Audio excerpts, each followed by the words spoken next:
Good morning, I'm Brian Reagan, this is Tyler Kelly. And we welcome you to Mornings with Brian and Tyler. Today, we take a little bit of a deviation, mainly because since it is the Christmas season, we want to look at some different prophecies from Isaiah about the kingdom and the purpose of Jesus's life and ministry. And so we're going to start with Isaiah 2, 1 through 5, Tyler. The word that Isaiah the son of Amoz saw concerning Judah and Jerusalem.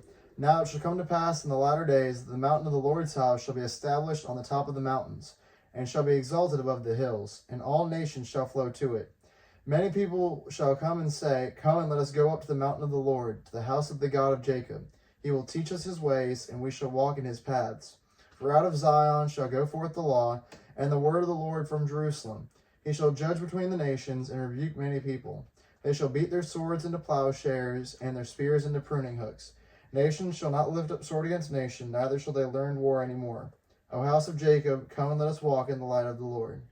All right, so we'll go back to Isaiah chapter 1, the days of Uzziah, Jotham, Ahaz, and Hezekiah.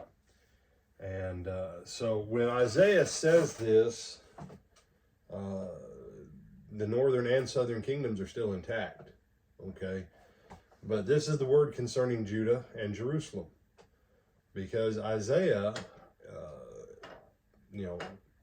750, 775 years before, prophetically, what's going to be left of the nation of Israel, functionally. Jerusalem and Judah, that later became Judea. Okay, Galilee, and there's a reason why the Jews looked down on Galilee. It was called Galilee of the Gentiles. Now, prophetically, Isaiah will call it Galilee of the Gentiles. But Galilee was, people in Jerusalem and in Judah looked at the region of Galilee like they were a bunch of country hicks that were backwards and stupid and everything else.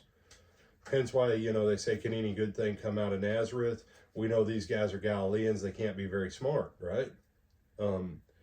So this vision is about what's going to happen in Judah and Jerusalem. And here's what it says. Now it shall come to pass in the latter days. Well, Acts chapter 2. Peter will quote Joel chapter 2. And this is an interesting set of twos. Isaiah 2, Daniel 2, and Joel 2 find their purpose in Acts chapter 2. So just a little, that's a freebie.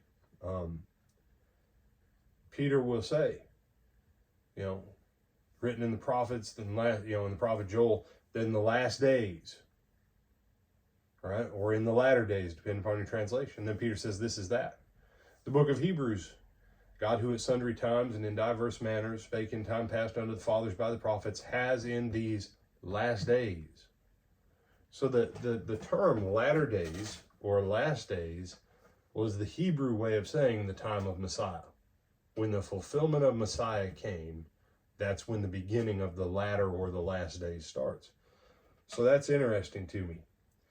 So in the time of Messiah, the mountain of the Lord's house shall be established. This would suggest, and I think rightly so, the mountain of the Lord's house is not established anymore. Okay? If we have Judah and Israel, Tyler, how many kingdoms do we have? Two. One has its capital in what city? Samaria. The other one has a capital in? Jerusalem. So does that sound like a united people of God? No. All right. So the Lord's house is no longer established. Why? It's divided. It's a divided house. All right. So when you start to think about Jesus, don't just think tiny picture. Okay? And I'll give you the same trick question that I give people in my Sunday school. Because people in Sunday school really enjoy when I give them my trick questions. They have enjoyed that all the years I've been preaching. Was Abraham a good Jew? What say you, Tyler? No. No. Was Abraham a good Israelite? No. No. Yes, he was, brother. He wasn't.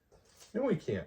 Abraham had a son. His name was Isaac. And Isaac had a son, and his name was Jacob, and then Israel. And Jacob became Israel. Abraham can't be a good Israelite since his grandson would have the designation as Israel.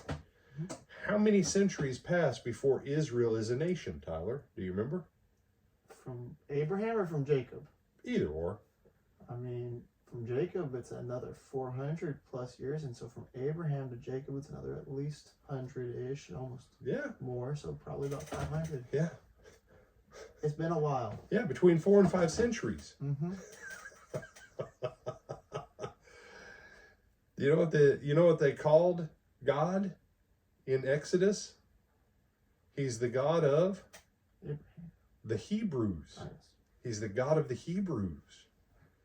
Moses will say, "Let my people go." But he's called the God of the Hebrews. Now, the political strife between North and South were already in play by the time of Saul and David.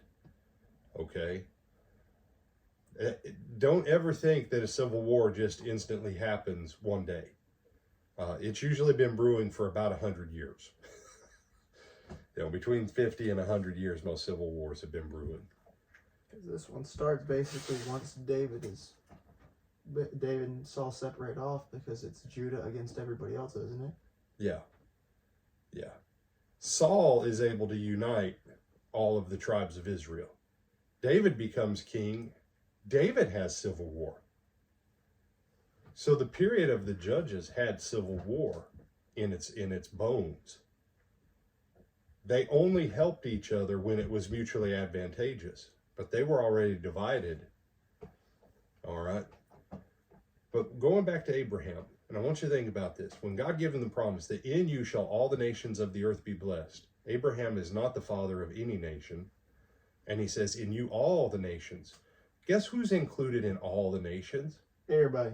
Everybody, including Israel. Mm-hmm. The fulfillment of this that looks back to Genesis 12, 1 through 3, is in Jesus. And so the mountain of the Lord's house being established and the Messiah unifying the people of God, it's not just about Jews and Israelites.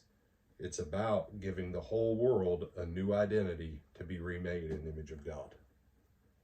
So, other thoughts, my brother? No, sir. All right, with that, I'm Brian Reagan. This is Tyler Kelly. We bid you good day.